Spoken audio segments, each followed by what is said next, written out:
You're listening to Victory Baliwag. We hope that this message encourages you today. Lord, thank you.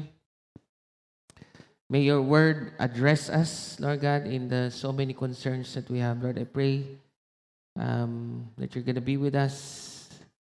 And even like a double-edged sword, Lord, kahit feeling namin wala kaming concern, makita namin yung concern namin. Yung, Lord, we will examine our hearts. We will examine our motives through your word.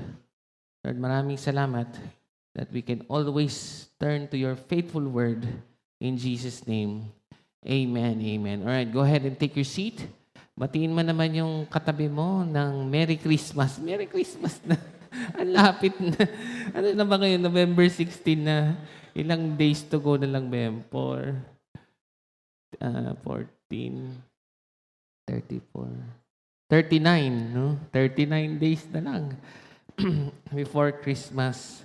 And so we are on our week, second week of our series, You Are What You Eat. Okay, sabi mo sa katabi mo, you are what you eat. So basically, what we consume can actually consume us. Yun yung point, no? So hindi lang tayo pinag-uusapan yung kinakain natin, but I guess gano'n na rin ngayon, no? Kung marami tayong kolesterol na kinakain, so kala mo, kinakain mo yung kolesterol. Actually, yung kolesterol ang kumakain sa'yo. Inuubos ka nito. So, and that really shows even in our social media. Meron pa ngang idea na baka passé na yung scripture. Kailangan niya noon, pero hindi na siya kailangan ngayon. Hindi siya sufficient.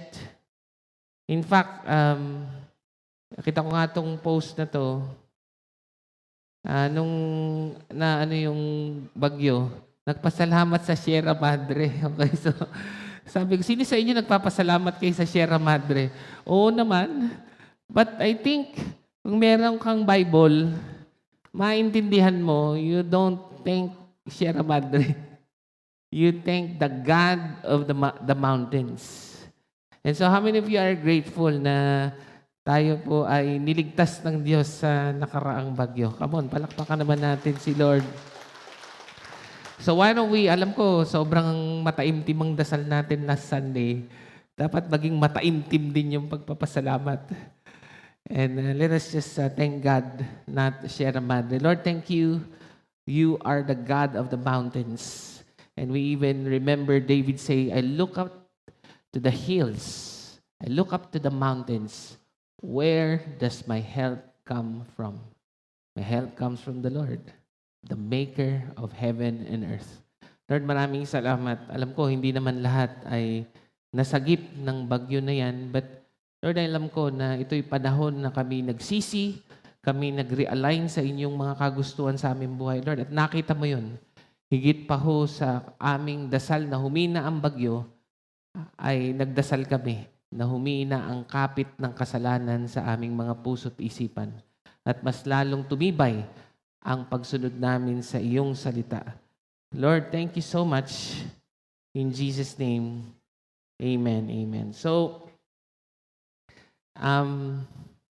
hindi ko na ibalita last Sunday, but I'm gonna share it now. Ito po yung unang pastor na namatay sa Victory, Bulacan.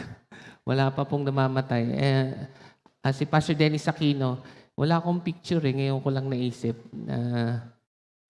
Saturday ng 6 p.m. siya namatay pagkatapos ng L113 graduation. Nagkwekwentuhan pa nga kami ni Bishop Juray. Tapos naka-receive ako ng call na may prayer meeting. Tapos na hinimatay pagka-prayer meeting. So yun, dinala naman sa ospital kaya lang talagang namaalam na at 49. So bakit niyo kailangan malaman yon? Kasi yun ang unang pastor na namatay sa Victory, Bulacan. At hindi lang yon, syempre pastor din natin siya sa district natin. Let me read to you yung official statement. It is with, although nakremate na siya, nag-memorial service na kami, tingnan nyo na lang yung Facebook ko, fb.com/Lloyd Hanobas. No? So, it is with profound sorrow that we announce the passing of our beloved Pastor Dennis Aquino, who went home to be with the Lord on November 8, 2025 at around 6 p.m. after being rushed to the Medical City Emergency Room. And Pastor Dennis faithfully served the Lord and His people with humility, passion, and steadfast faith. His life was a living testimony of God's grace, touching countless hearts and inspiring many to walk more closely with Him. And so natapos na nga po ang memorial services at we said the verse, Psalms 116, verse 15, precious in the sight of the Lord is the death of His faithful servants. So the reason why we're praying another extra prayer, we want to pray for his wife, si Ate Net, and yung kanyang 20-year-old na daughter, 24 na ba, si Robin, tapos yung 13-year-old niya pang daughter, si Chelsea. Okay, why don't we just lift them up in prayer. Lord, thank you. Sabi mo sa iyong salita, precious in the sight of the Lord is the death of His faithful servants. So Lord, alam ko na faithful si Pastor Dennis Aquino sa'yo, pero siyempre meron po siyang naulila. Lord, I pray for Ate Net Aquino na Lord, alam ko sila yung may-ari nung tokboki dito sa food court, yung doon, yung dyan sa food court. Lord, I speak a blessing to their business kahit wala na si Pastor Dennis, even so that to support the wife, si Ate Net Aquino, and even yung kanyang mga anak, si Robin, nag-aaral sa UP College, and then si Chelsea, around second year high school. So Lord, we speak a blessing over their life. Lord, I know Pastor Dennis is precious in your sight, and that's the reason why we're praying for his family. Lord, maraming salamat. In Jesus' name, amen, amen. So, mahirap pong mamatayan ng ganun bigla. Kaya nga mamaya meron pong grief sharing 1 p.m. Matagal ko na pong pinag-aaralan yung grief eh. Kasi nga, so yun lang, if you wanted to attend, meron tayong grief sharing, equipping, sharing session. Mamaya sa center, 1 p.m. I'll talk about it later. So, nandito tayo nang galing sa last Sunday. All Scripture is breathed out by God and profitable for teaching, for reproof, for correction, and for training in righteousness, that the man of God may be complete, equipped for every good work. So we talk about the source, the nature, the purpose. Di ba? Yung source ng word ni God ay si God talaga. Yung nature nito is the breath of God, and the purpose is training, correction, so that you will be complete. But the question is it sufficient? Sufficient. Kasi the fact na hindi natin minsan binabasa yung Bible, minsan na lang, no? Para kasi hindi siya mahalaga, no? Para kasi siyang kulang. Kahit hindi naman lang po kayo yan, even in Matthew 11:3, Jesus, the Word who became flesh. Okay, si Jesus po, hindi na lang niya binasa yung Bible, perfectly ipinamuhay niya ito, and yet, the disciples were asking him, sabi niya, he said to him, are you the one who is to come? Or should we look for another? And syempre si Jesus is the Word who became flesh. So kung pinamuhay na ito ni Jesus at sinasabi niya na ito na ang sufficient na solusyon sa ating buhay at sa lahat na, kung yung disciples nga nagtanong, Lord, ito na ba yun? Or should we look for something else? Pastor, okay lang ba yun na kahit nagbabasa ako ng Bible, minsan kasi may nababasa akong Buddhism book. Parang nalilinis yung budhi ko sa Buddhism. So, okay lang ba yun habang binabasa ko to, ay basahin ko rin yun? Ang sagot ay, itigil mo yun. At dito ka na lang. Paano po, Pastor? May nababasa pa po kong mga magagandang mga books talaga eh. Itong tao na tong nagsusulat, basta siyang nagsusulat, nabibless ako. Okay lang naman. Pero tingin ko, kung kulang ka na sa oras, mas dapat mong basahin ito, itigil mo yan. Kasi nga kung bakit hindi tayo nakakapagbasa ng Bible, kasi parang may iba pa tayong babasahin.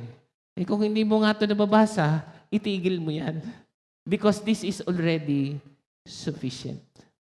And alam ko naman na nagda-doubt tayo, kamukha lang ng mga disciples. Iyan na ba yun? Or should we look for something else? Pero ito na yung binasa nating verse. Hindi natin dapat ito tigilan. Sa halip, we will continue. Sabi mo sa katabi mo, continue. O, anong sabi? So, mula na yan kay Paul, ibig sabihin, kinatandaan na ni Paul yung Bible, tapos pinasa pa kay Timothy. And so, the key word there is, but as for you, okay, kung yung mundo, ay kung ano-ano ang binabasa, pero ikaw, sabi mo sa katabi mo, pero ikaw, continue. Continue in what you have learned and have firmly believed, knowing from whom you learned it, and how from childhood. Na yung pong Bible, hindi lang po ito pang bata. Di ba? Na para bang, nung bata ako, Christian kami. Ngayon, Christiana na lang. Kasi parang ang tingin natin dito, pambata. Hindi. Ito'y pambata, hanggang pangmatanda. Hanggang sa susunod na henerasyon. Wala nang darating. This is all sufficient. And this is ito po yung word na pinamuhay ni Jesus that caused him not just to live a perfect life, but even perfect the world. So kung si Jesus wala nang hinanap na iba, ikaw ba may hahanapin pa? Parang may kantang ganun, ano? Wala nang hahanapin pa. Binibidyo mo ko, sino ka ba? Ay, asawa ko pala to. Magmong ano yun dahil hindi maganda boses ko. Okay, you have been acquainted with the sacred writings, which are able to make you wise for salvation through faith in Jesus Christ. Alam niyo, nung time na yan, buhay pa naman yung mga apostles. Ibig sabihin, wala pa naman masyadong New Testament. Meron na konti. So, ang mga minibedidate talaga nila yung Old Testament. Pero, yung Old Testament kasi more on na-encounter ni Moses si God. Doon ang galing yan, mga prophet. Pero ito kasi New Testament, yung 12 apostles, na-encounter nila face to face. Si God in the flesh. Kaya sila nagsusulat din. So, dahil hindi pa sila patay, more on tinuturo ng mga apostol. I mean, kung buhay pa naman sila, what's the need for the writings? Yung mga talagang face-to-face na kasama si Jesus. And yet, nung namatay sila, naging part na rin ng Bible yung New Testament. But it's all about Jesus. Now, sufficient yan kaya tayo mag-continue. Kasi si Jesus na nagsabi, Matthew 4 verse 4, man shall not live by bread alone, but by every word that comes from the mouth of God. Alam niyo kung gaano katindi kailangan mag-continue. Yung bread dati ay parang main staple natin today. Ano ba yung main staple natin ngayon? Ay kanin. Yung ibang sabi, hindi ako pastor, no rice ako. O sige na, ikaw na. Okay. Pero by and large, yung normal na Pilipino, ang main staple ay kanin. So parang ang point is, kung gaano ka kadalas kumain ng kanin, ganun din mo kadapat i-continue ito. For man does not live on bread alone, but by every word that comes from the mouth of God.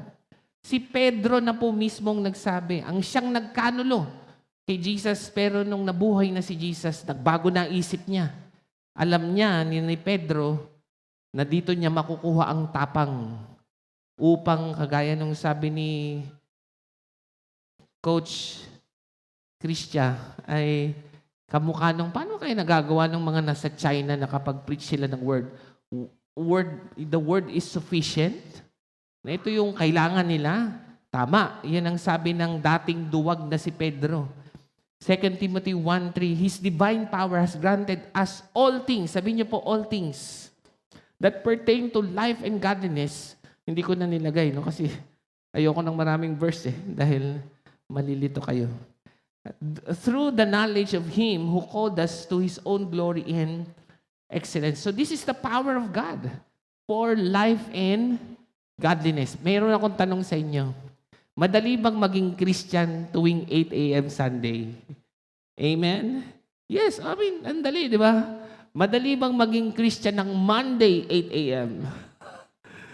So parang may kulang, no? Where do we get the power of life and godliness? Peter said, the Word of God is the divine power for not just Sunday, but even daily life and godliness. So kung nakukulangan ka sa iyong buhay Kristiyano, lalo na pag hindi linggo, wala kang ibang dapat balikan kung hindi itong Bible. So, yun na po yung key that we will actually continue doing these things. Now, hindi lang po si Paul ang nagsulat, maging si David who wrote Hello. Ba't ganun? Pinatay ko, bumukas ulit. Okay, so si Pastor Dennis namatay habang nagpipreach no? Pangarap ko yun, pero hindi ngayon. Okay? Naka-live stream pa ako, siguro hindi ngayon ang araw. Okay, 49 lang yun 49. 5 taon lang ang tanda nun sa akin. Payat na payat pa, nagno-no rice. Yun, wag nyo nang gawin yun. Huwag na kayo mag-no rice. Hindi effective. Miiksi yung buhay. Papayat ka, pero iiksi buhay mo. May masaya na yung iba. Magkanin tayo mamaya. Okay, so, si David ay, bago ko lang basahin, ganito kasi, paano po yung hindi nakakarinig? Kunwari, may mga tao sa bahay nyo ngayon, hindi naman sila nagsisimba. Paano kaya nila malalamang may Diyos? Paano kaya malalaman nila na hindi dapat pinapasalamatan yung Sierra Madre? Ang sagot ay meron pong non-verbal words of God. What? Meron pong verbal word of God. Meron ding non-verbal word. Ibig sabihin, si God nagsasalita kahit hindi siya nagsasalita. Gulo talaga nun. Diba? Yung parang yung asawa ko, diba? Pagka magkatabi kami niyan, medyo dumidiin bigla yung kamay, diba? Ano kaya yun? Dumiin? Napagod na ba siya? Alam ko na yun. Meron siya, huminto ka na.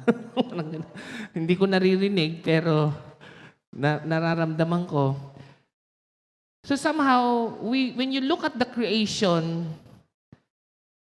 sana medyo naririnig mo si Lord. Tingnan mo yung katabi mo. Pag nakikita mo siya, parang sa ganda ng asawa ko, mukhang may Diyos talaga. Yan, gano'n, di ba? Kahit walang Bible, sa ganda mo, palagay ko may Diyos talaga. Pero, ito sabi ni David, the heavens declare the glory of God. O, tingnan mo.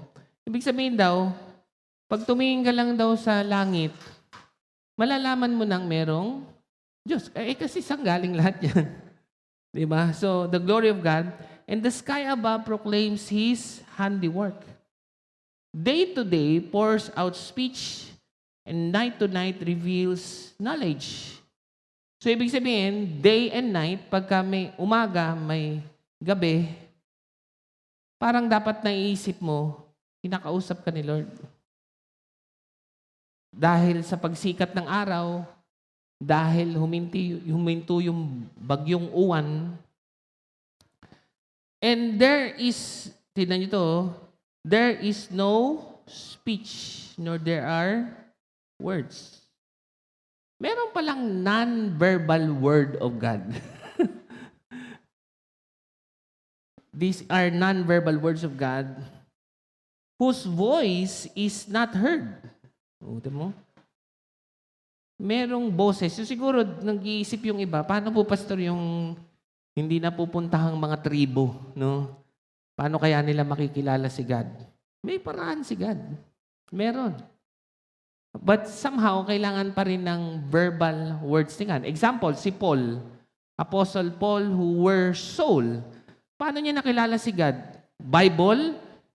Kabisado nga nun yung Bible eh. Kaya lang, kahit anong basa niya, hindi niya na-encounter si God. Kasi hindi niya maintindihan yung theology of grace. Pero ano nangyari? There was a moment in the road to Damascus. So, nung na-encounter niya si God, kinausap siya, saka siya nagbasa muli ng Bible. Nakita ninyo? So, it goes hand in hand. No? Dapat merong non-verbal at may verbal things. Now, their voice goes out through all the earth and their words to the end of the earth. Wow! May word pala si God. In them, He has set a tent for the sun. Galing nung araw, no? Hindi lumalapit masyado. How many of you know, pag medyo lumapit yung araw, sunog tayong lahat, no? And yet parang, sino kaya nagme-maintain nito? Sino kaya nagme-maintain ng buwan? That should give you a sense that there is a God. Now, which comes out like a bridegroom, leaving his chamber, and like a strong man runs its course with joy. So sinusulat niya ni David, nakasulat tayo ng word ni God. This is the word of God, no? Psalm 19 verse 5. Pero nakuha niya yung word na yan by observation. Nakikita lang yung creation. Its rising is from the end of the heavens and its circuit to the end of them, and there is nothing hidden from its heat. So kung meron naman palang Sierra Madre, kung meron naman palang heavens, day and night, araw, bituin, bakit kailangan pa natin ng word ni God? Meron po bang kulang kung puro langit lamang, puro Sierra Madre, puro mga magagandang tanawin? Why do we need the scripture? Because creation alone is not sufficient to reveal the will of God. You can see the nature of God, but you cannot see what God wants for you. Kaya, though mahalaga po yung non-verbal word of God, which is creation, even more, kailangan din natin is the verbal word of God. Kaya, nung tinignan ni David yung kalawakan, alam mo, ramdam na ramdam ko si God. Talagang merong Diyos. Pero nung nasabi niya na lahat hanggang verse 6, sabi niya parang kulang pa rin. And then, when he look at creation, and then now he looks at the Word of God, sabi niya, ito talaga yung kulang. Kaya sabi niya, the law of the Lord is perfect. The law of the Lord is sufficient. Hindi po kaya na puro Sierra Madre lang. Kailangan po talaga ng words. The words of God. Now, mula verse 1 to 6, puro po ang salitang ginamit ay Elohim. But ito, pag inaral niyo po sa Hebrew, yung Lord ay comes from the Hebrew word Yahweh. Kailangan may play. Yahweh. Yan, pag mayroon kang halak, mas magaling ka mag-Hebrew. Wala po yung walang vowels ang Greek ang may vowel. Para ang Hebrew, no vowels. No vowels, no spaces pa nga ang Hebrew. Sabi ko, kahirap nitong basahin.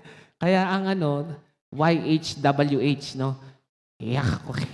Yeah. So, now, ano pong pinagkaiba ng Elohim sa Yahweh? Nung una, nung tinitignan niya yung creation, ang sabi niya, Elohim, Elohim. And that is a general name of God. Pero nung nagbasa na siya ng Bible, he shifted from Elohim to Yahweh. At yung Yahweh is nireveal ni God sa mga Israelites. That He is actually not just a God, but their personal God. Now, what does that mean? Scripture is the only way we know God's love. Kahit ano pa hong tingin ninyo sa Scripture, hindi niyo ho makikita ang pagmamahal ni God. O, bigyan ko po kayo example. May nagsabi na ba sa inyo, alam nyo, hindi natin kailangan magbasa ng Bible. Alam ko, ang Diyos ay pag-ibig. Pagkat ang Diyos natin, Diyos ng pag-ibig, magmahalan tayo't magtulungan. At kung nga ba na, no, nag-worship lead na ako, at kung... Now, ang tanong ko, kung alam mo yon ng Diyos, di ba, ang dami nagsasabi, di ba, bakit ba kayo nag-judge? God is love. Jesus is love. Ang tanong ko nga, paano mo nalaman yon? Hindi ako nagbabasa ng Bible. Hindi natin kailangan ng Bible. Basta alam ko, mapagmahal ng Diyos. Oo nga. Paano mo nga yun nalaman? Saan mo yun nakuha? Sa creation? Nakakita na ba kayo ng... Sa South Africa po kasi, yung zoo doon walang harang. Yung alam niyo yung pag sumasakay kayo ng bus, pagbaba mo, nandun na yung mga nakakatakot nga. Sabi, baka habulin tayo nito. Pagka po ba tinignan niyo yung nature, mararamdaman niyo po bang mapagmahal si God? Nung nakaraang linggo lang, halos matakot tayo. Hala, umuulan na. Andun yan na si Juan. At dahil takot na takot tayo, siguro mapagmahal si God. Huh? Paano niyo nakuhang mapagmahal si God? Dahil sa dami ng bagyo, sa dami ng baha, hindi niyo yan malalaman ng hindi nagbabasa ng Bible. Kasi kung i-observe niyo yung creation, it is not sufficient. It is not perfect. Kasi kahit tignan niyo po yung mga hayop, are they loving? No. The strong will eat the weak, and that is not love. And the only way you can know a God with a name, a God who is personal, is through the sufficient Word of God. This is somewhat like a love letter of God to you. How many of you appreciate God na talagang may love letter siya para sa iyo? Come on, palakpakan mo naman si Lord dyan, di ba?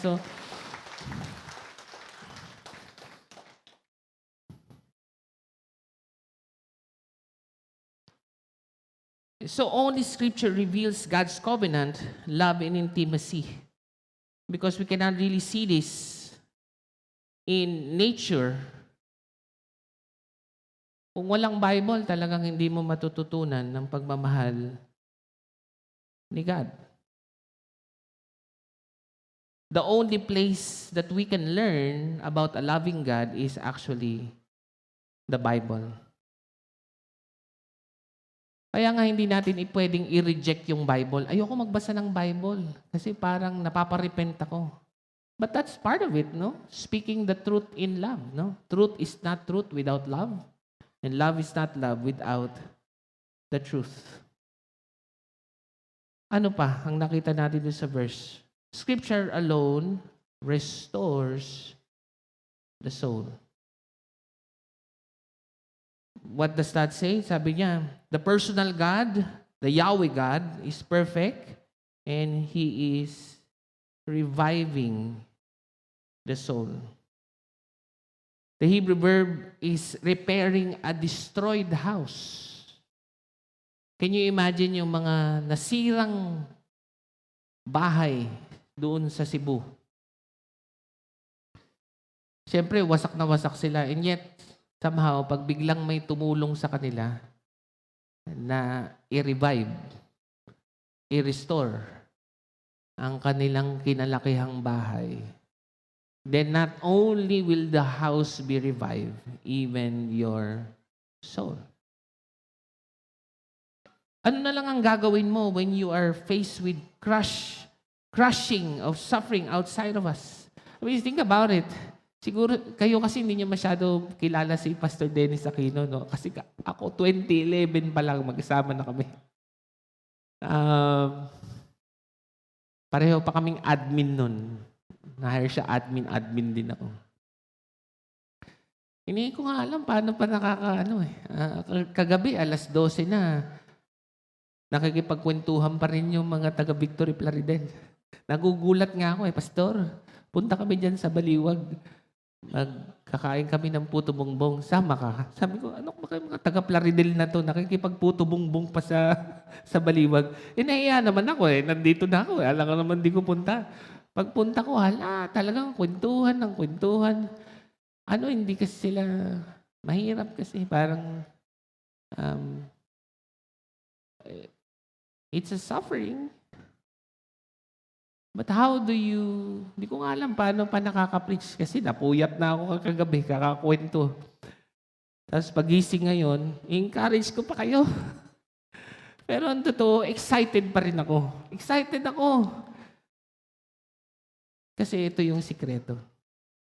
This revives the soul. Dito ko talaga nararanas. Alam niyo yung magdasal ka ng mataimtim. Yung mga ganun. Kaya lang inisip ko, pag wala kasing Bible, parang paano mo nalalaman na may kausap ka talagang mataimtim? And this revives the soul because this seems to be my altar. Alam mo yun, hindi ko naman to binabasa na parang scholar lang. No? Binabasa ko siya parang, Lord, kausapin mo ako. Lord, kung ako lang to, hindi na talaga kaya. Revive my soul. That might be the source of the strength of the missionaries in China. Na kahit ano pa hong sitwasyon, they revive their soul. Alam nyo, sabi mo sa katabi mo, huwag kang magpapakulong. Iniisip ko, pag first time mo sigurong makulong, first time no? Parang gusto pa umulit. Maniwala ka, it will crush you. Bakit ko ba alam? Hindi ko rin alam. Basta alam ko. Alam nyo, maraming bagay hindi pwedeng ipasok sa kulungan. Pero tanungin mo yung pulis, pwede po bang magbigay ng Bible? And for some reason, for the first time in their life, they will read the Bible. Because, ang totoo, hindi na sila busy eh. Tingnan mo yung katabi mo, kailangan pa kayang makulong yan, no? Bago siya magbasa ng Bible. Hindi ko alam. So, pero nadidiscover nila kasi parang, nasaan ba yung pag-asa? Nasaan ba yung meron pa bang buhay after kung makulong? And yet, when they read the scripture, meron pa ring pag-asa. Paano na lang pag nasira yung marriage mo? Paano na lang pag namatayan ka? Paano na lang pag nalugi yung negosyo mo? You are crushed. And yet, the Word of God revives the soul.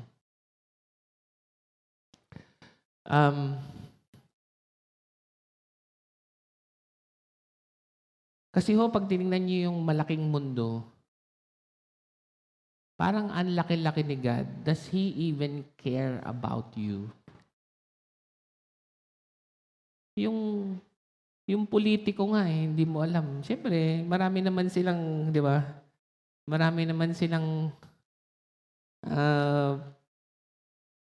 marami silang pinagkakabalahan. Kaya parang maisip mo na, hindi, okay lang yon, di ba? Kasi busy sila. Yung mga ganon. Pero sana naman hindi natin masabi na, alam mo, wasak na wasak ako, pero hindi ko makausap si God. Kasi busy siya. No, but the Word of God says, He is a personal God. He is an unlimited God. He has time for you.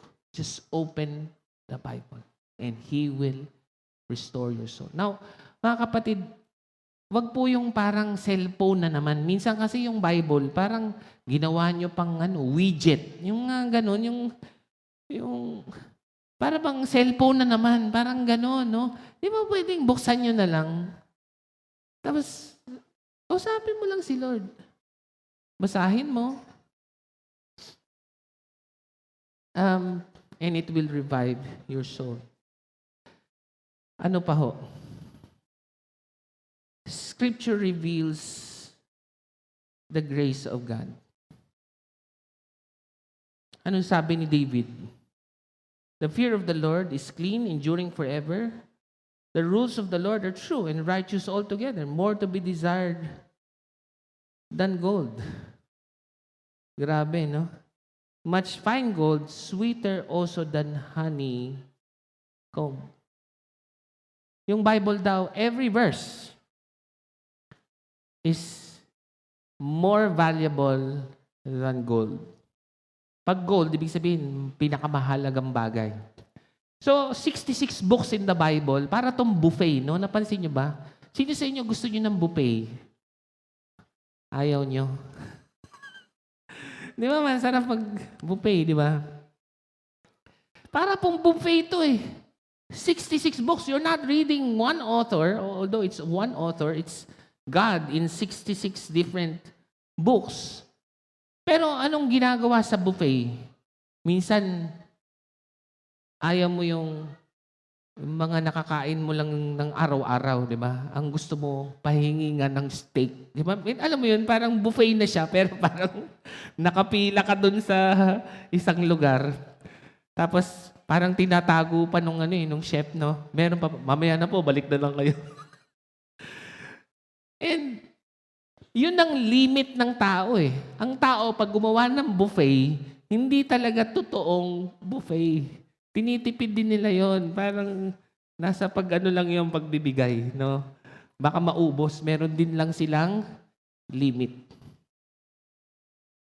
Kami, pag nasa buffet kami, nandun lang, yung upuan ko, nilalagay ko na lang dun sa may sashimi. Nandun lang ako. Tsaka dun sa steak. Meron na pa. Tapos ganun lang. Yung iba, hindi ko pinapansin. Kasi hindi naman siya mahalaga. Pero yung Bible daw, all 66 books are gold. Ibig sabihin, wala kang pipiliin dito. Wala. Si Jesus nga, walang pinili. Sabi niya, not even an iota. Wala daw ni isang kudlit na hindi mahalaga sa Bible. At Jesus came to fulfill all of them. Walang itatapon. Sa buffet na ito, lahat mahalaga.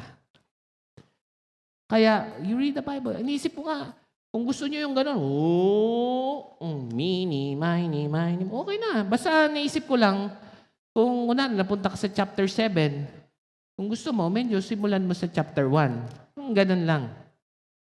Pwede na yun. Kasi baka mamaya, matimingan mo yung Judas hang himself. Di ba? Parang, Lord, yun ba yung word mo sa akin? Hindi, i-atras mo. Simulan mo sa chapter 1 para naman medyo may konting may context. And nisip ko nga, how can, this is the grace of God, no? How can David say that the word of God is sweet and like, paano ba naging matamis yung word ni God? Pero totoo, parang mapakla nga yung word ni God. Minsan, magsisimba ako, nabasa ko yung Bible, lang sabi, bago ka mag-worship, kung meron kang kagalit, makipagbati ka muna. Hindi mo na ako magsisimba ngayon. Hindi nakipagbati, no? Okay, Lord, ganun ba? Sige, hindi mo na ako magsisimba ngayon kasi may kagalit pa ako. Ang hirap eh. So, paano kaya nasabi ni David na ito ay sweet? It's because in 2 Corinthians 5:21, God made him to be sin who knew no sin, so that in him we can be the righteousness of God. Alam niyo yung Bible, kung walang Jesus, this is a judgment to us. Tuwing binabasa mo to, lagi ka nalang mali. At malamang hindi ka mapunta ng langit. Pero meron na raw great exchange eh. The Word who became flesh. And He took our place. So that when we read the Word of God, it's no longer a judgment to us. There is now therefore no condemnation. Natanggal yung same word, but the condemnation is no longer there. The Word now becomes sweet. The Word now becomes gold. Walang kailangang itapon. It is sufficient. How many of you feel like sobrang blessed talaga tayo sa word ni God? Come on, palakpakan naman natin si Lord. Also, the gospel requires words. Kasi yung grace ni God, hindi nare-reveal ng walang gospel. Have you heard the statement, alam mo, huwag ka nang mag-share ng Bible na yan. Basta ipamuhay mo, di ba? Live out the gospel. If necessary, use words. May mga ganun pa di ba? And let me tell you something, like what I said, creation, your life is not sufficient. The law of the Lord is perfect. It is sufficient. At kahit na parang naipapamuhay mo na yung gospel, tingnan mo yung katabi mo, mukha bang gospel well-lived yung katabi mo? Pero ang totoo, kahit naman sobrang ipinamuhay niya na yung gospel, siguro 99%, not completely. Sino lang po ba talaga ang 100% nakapamuhay ng gospel? Si Jesus. Kaya, talagang necessary ang maggamit ng words. Why? Ito pakinggan nyo to. Tanong nyo ako bakit. Because your life is not the gospel. As great as my wife is, she's the most beautiful gospel revelation in the world, her life is not the gospel. This is the gospel. Maybe 99% gospel demonstration, pero kulang pa rin. But this is 100% the gospel. Kaya kailangan ng Bible. Because you can never know God personally. You can never know that God is never too busy for you. That He is a personal God who revives your soul even though you are crushed. Kung wala pong Bible, madilim po talaga yung mundo. Yung totoo. Malapit na nga po akong mag-jacket ng naka-brown dito Malapit. Hindi nyo nasundan yun, May jacket akong brown Susutin ko sana kanina. Good morning. Naka-jacket akong brown. Grabe, hindi sila makasunod. Okay lang. so, parang katapusan na. And yet, when I read the Psalm, sabi niya, my flesh and my heart would fail. But God is my strength and my portion forever. Alam niyo po ba yung salitang portion when I read in the Bible? Ganito. May nakalaan para sa'yo. Sabi, Alam mo, kaya yung mundo, gustong-gustong kumuha ng 100 billion. They're taking what's not theirs. I don't know, siyempre may hearing pa naman yan, but sa galit ng tao, parang baka nga may katotohanan. Hindi ko alam kung completely true yan, but siguro may katotohanan. Inisip ko, what for? Why take things that is not yours? Ang sagot ay, hindi kasi kilala si God Parang may poverty mentality. Nakita niyo po ba yung minsan may nag-viral sa BIR ba yun? Parang galit na galit pa na, sabi ko, ano ba naman ito? Nagbabayad na nga galit pa. Inisip ko, siguro kasi yung mga tao, may poverty mentality na rin. They do not know a Yahweh God. They do not know the personal love of God. Kasi yung totoo, kung tayo'y kanyang lahat ng mga anak at may isa tayong tatay, lahat sa atin merong nakalaan. Hindi kailangang kunin, ito'y binibigay ng tatay. Sino mga tatay dito? Taas ang kamay. Yung mga tatay, payag ba kayo na yung mga nasa pamilya ninyo, hindi kulang sa ulam? Diba? Pinaka-sensitive yan. Kumain na ba yung kuya mo? Diba? Kung parte tayo ng pamilya, lahat para sa atin ay may nakalaan. Kaya kahit madilim na ang mundo, kahit may bagyo, gumigising ako bawat araw and I say, God is the strength of my life. At may nakalaan para sa akin ngayon. Hindi dahil bata ka, maraming nakalaan sa'yo. Hindi. Kahit senior ka na, Kahit lolo ka na, lola ka na, alam mo, in every stage of life, continue reading the Word of God. From childhood until senior ka na. Because bawat araw, when you read the Word of God, may nakalaan para sa'yo. At kailangan mo na lang itong panghawakan. At hindi ito kailangang agawin. Niisip ko nga, kakabasa ko ng Bible, na-realize ko, si Judith pala ang nakalaan para sa akin. Alam niyo bang, marami na akong... Buti na lang, hindi ko na pangasawa talaga yung mga yon. Niisip ko, kunwari, si person A, kung napangasawa ko yun, ako, wala na. Patay na siguro kung alam mo yun, parang... Kaya minsan, yung mga single, huwag kayong malungkot. Oh, praise the Lord. Mga single, tasang kamay. May nakalaan para sa inyo. Hindi nyo kailangan agawin. Meron pong nakalaan. We have a personal God. We have a God who is not too busy for us. We have a God who restores and revives our soul. We have a God who makes the Word of God sweet and not condemning. Wow. And sige pa, palakpakan natin si Lord. And as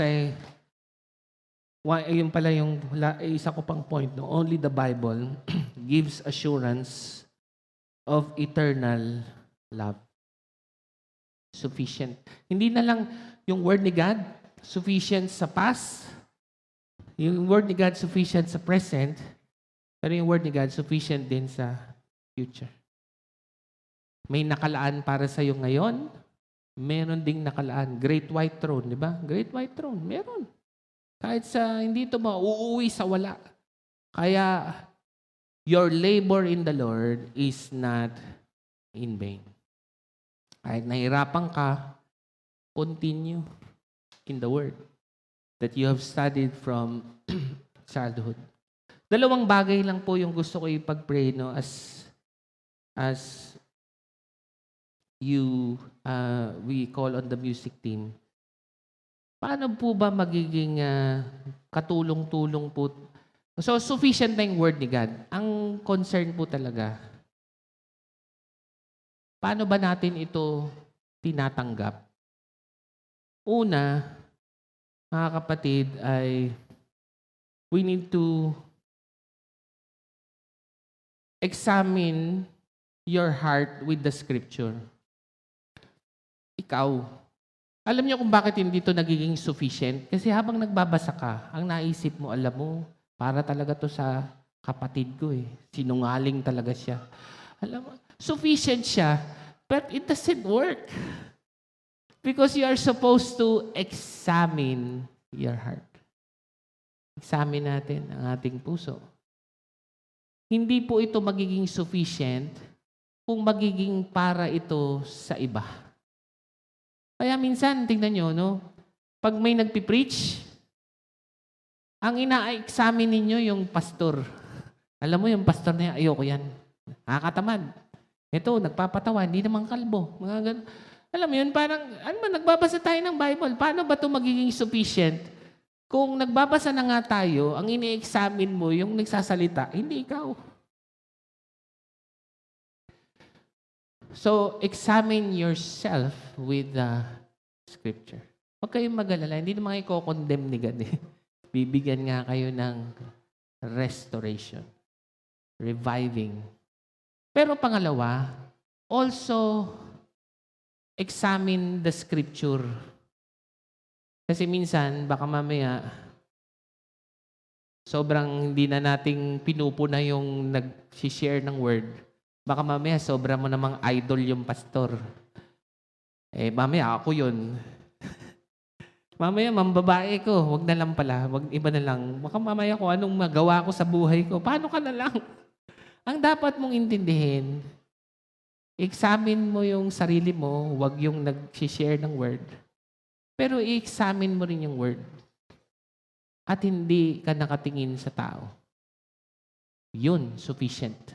Hindi kailangan ng pastor. I consider it an honor and a privilege to serve you the Word of God. Pero totoo, kahit wala na ako dito, the law of the Lord is perfect. It is sufficient. How many of you believe 40 years from now, 100 years from now, Victory Baliwag will still be here? Because it is sufficient. It will revive our souls. It will give us our portion for today and even for the future. Kaya tayo po yung lahat ay tumayo at pagdadasal ko po kayo. When we raise up our hands, Lord God, dalawang bagay na aming pinagpipray. Lord, paano nga ba magiging sapat ang salita ng Diyos para sa amin? Una, hindi namin kailangan magbasa ng maraming libro, lalo na kung hindi naman marami ang oras namin. Yung salita mo lamang ay sapat na. Lord, I pray, tulungan mo kami. We repent, Lord God. Pinagsisisihan namin kahit ako, ganyan ako. Lord, that whenever we listen to the Word, we read the Word, Lord, iniisip namin, we examine the pastor. We examine the victory group leader, wherein you ask us to examine our own hearts. And in that way, your word will be sufficient. At Lord, kahit wala na yung mga pastor, kahit wala na ang mga victory group leader namin, Lord, may we examine the scripture para hindi kami nakatingin sa tao. Lord, only the Word of God is sufficient. Lord, maraming salamat.